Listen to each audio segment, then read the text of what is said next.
Okay, so this is the simplest example. Are you able to hear my voice?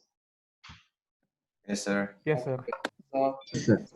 you have y, the fourth derivation of y equal to a constant, yeah, where the constant itself is equal to the load distribution, the same one, the constant divided by the modulus Young and the inertial moment.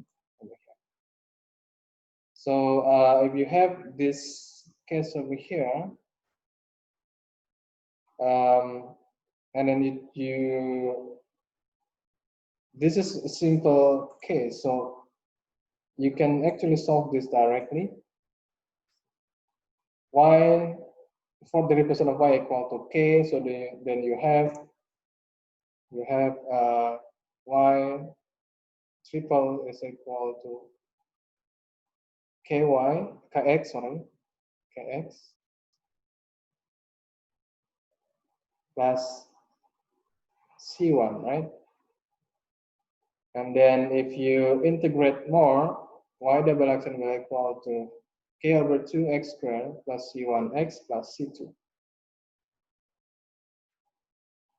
And then integrating again, you will have k over 2, or if you want to, this is solving it first based on the initial conditions given over here. This is used to solve this until you have this one over here. Okay, and then if you substitute that and then integrate again, you will have this. And then again, using our initial conditions, we will have this as the solution. So from here, you can find the displacement of the, so if we have like this, extreme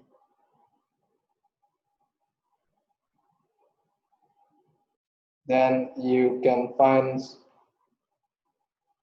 what is the deflections of this. So what will be this? What will be the distance y as a function of x? At this one, y x equal to 0. At this one too, equal to 0. But at any point between them, they will have different deformations.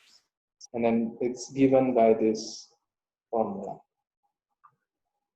So that's one example of higher order ODE of the application and deformation of beam deformation. Okay. Let's do another example. This will involve also complex number because the root will be complex one. So y cube minus y double accent plus 100 y accent minus 100 y equal to 0. So the characteristic equation is given here. And then it has the roots one as one of it. And it also has the root of plus minus 10i. So again, we can actually do by synthetic division by having, let me do this as example, 1 minus 1, 100, and minus 100. If we take, oops, if we take 1 as our root, it will become 1, 0, 0, this become 100, 100, and become 0. So you will have 1 as one of the root, and then you have the remaining as lambda square plus 100 equal to 0. this will give you lambda as square root 100, right? Negative 1, plus minus. Okay, or lambda equal to plus minus 10 square root minus 1, or plus minus 10 pi, which is given over here. So the roots, we have 3 roots consisting of lambda 1 equal to 1, lambda 2 equal to plus 10i, and then lambda 3 equal to negative 10i. So the solution is, this is according to lambda 1, and this is according to lambda 1 and lambda 2 and lambda 3. A cosinus omega x, so this is the omega, this one over here. And then, so we have this y equal to this as our general solutions, and then we're going to use it to find the, what's the constant, the particular solution, what's C1, and what is A and what is B in our case. So what we do, we derive first derivation and then second derivation, and then we substitute these all values into the original equation. So in our case, yeah, it's going to be pretty long. Yeah, so y triple accent, and then y double accent, and y accent, and y will be substituted to there. If we setting at x equal to 0, since we have this over here, and then we can find the relations of this 3 relations, and then we can solve. I think the meticulous challenge will be to find all the constant over here. You really need to plug in into the original equation and use the coefficient comparison to get what's the constant over here. To make it short, let's assume we have done that. We have A value, B value, and C value, then we can substitute them into this from here.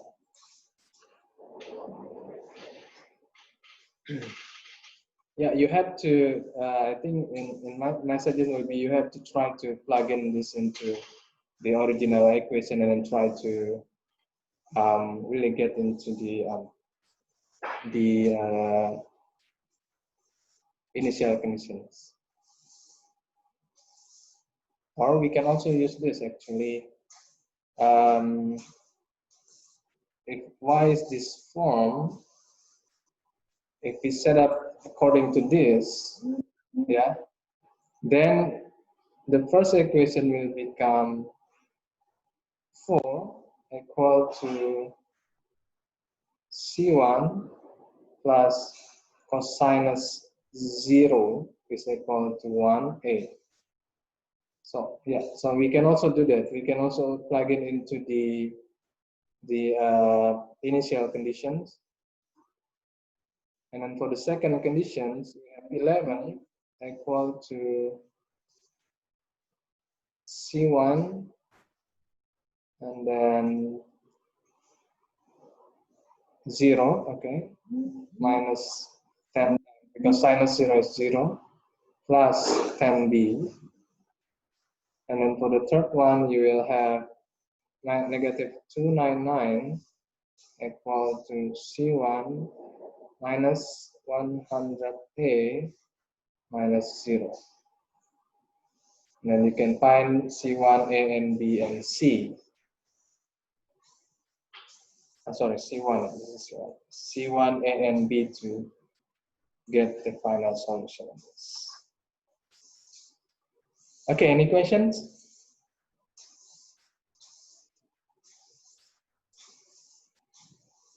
Okay. We can continue then. If you have multiple complex roots, means you have, just like the multiple real roots, this is multiple complex roots. Instead of using this, you multiply this with x, the same modification applied. Multiply with x. With this one, then you have also multiply with x. Same modification, same rule. So it's a good, we start by the second order, and then continue with the higher order, because the method will be a simple progress from there.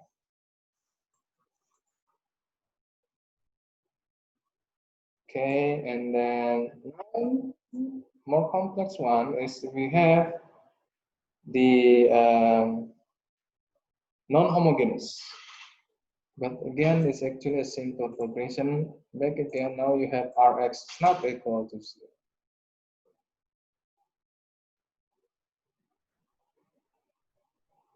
Okay. Then the same principle applies where your final solution is homogeneous and the non-homogeneous solutions altogether.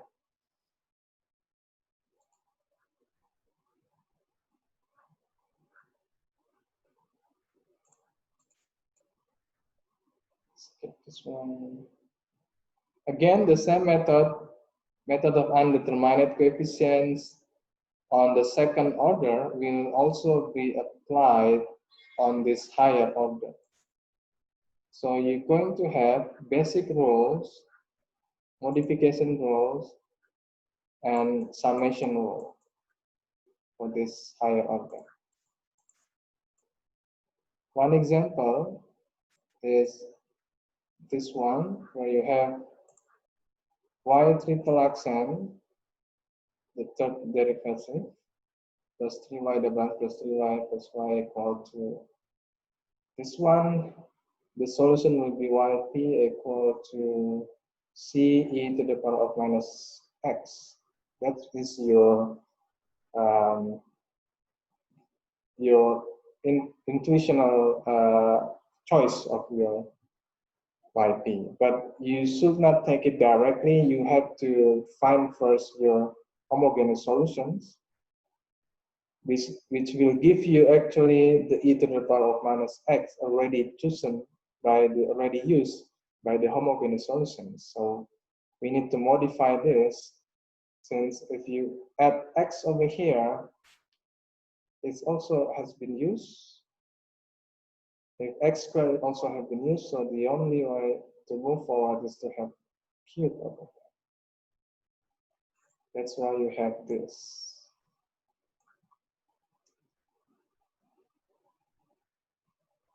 So from there, we have to substitute back to the original equations by finding the first, second, and the third derivative. Go back to here to solve what is C value. And equating the power terms, we have C equal to 30, 60 equal to 30, C equal to 5, then YP equal to this. Joining with our YH, we will have this as our solution, general solution on this one. If we are given the initial condition, we can try to get what C2 and C3 over here. We have these initial conditions, two initial conditions. Then we can have the final solution of this, the particular solution of this.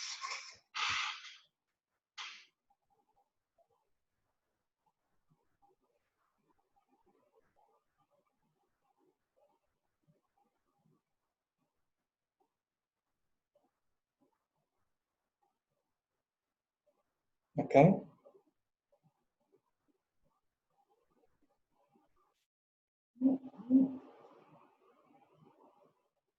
Okay. Next. Also, the method of variation of parameter can also be applied here. As we use it for the second order, we can also use for the higher order, where the determinant is the Wronskian is determinant of the matrix, the derivation matrix of this one. So one example, this one we did this already for the second. We have done this, so no need to. Okay.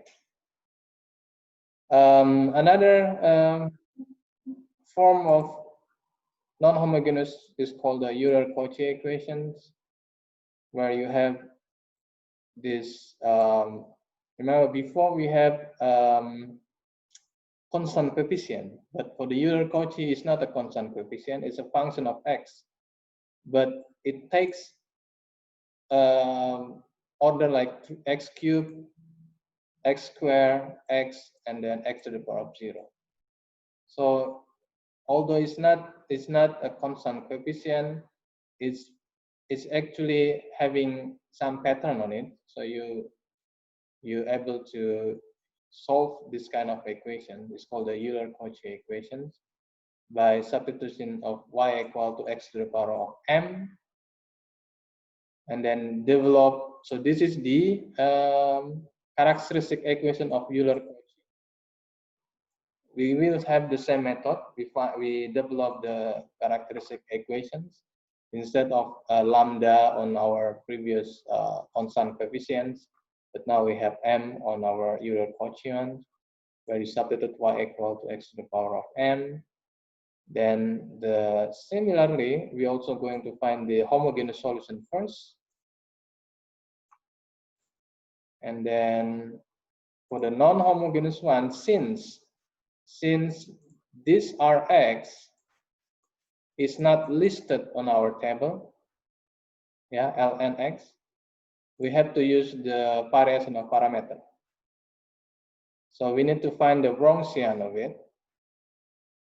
The Wronskian is determinant of the coefficient. This is applies for the Euler-Cauchy. So I think let's see. We find the Wronskian x squared, x cubed, and this is the coefficient of 1, 2x, and then 3x squared, and then 0. So this is the derivation of this x. If I can put it down here, this is actually x. This is x accent, which is equal to 1.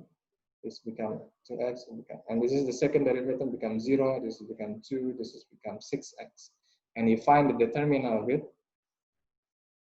It's become 2x cubed. For the first Wronskian, you just take out the first column, and then did the same for the second and then the third column. So they're going to be identical with this one. This one is the same with this one. This one, and this one. Then we can use just substituting the formula to find the YP. This is the Wronskian 1 divided by W. This one is W2 divided by W, and this is W2 divided by W. And we have this as our solution. But don't worry. This is basically just plug in number into the formula.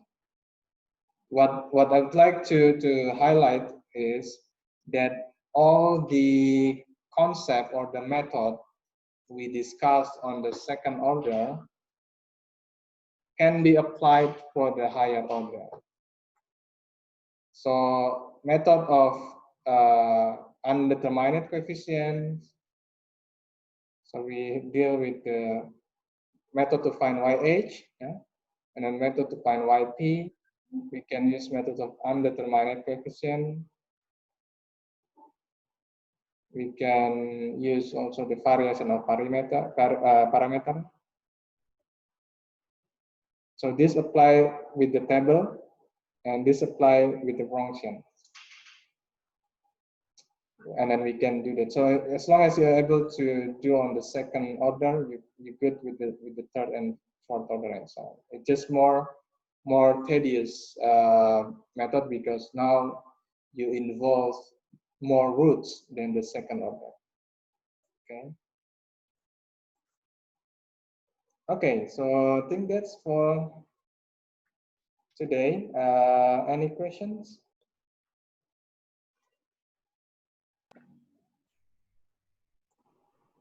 No?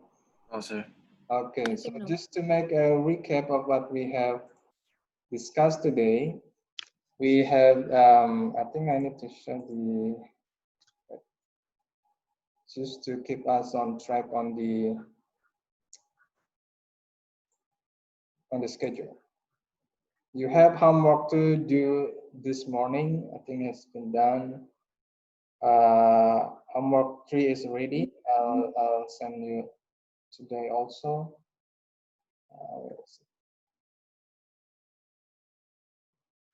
And then we have,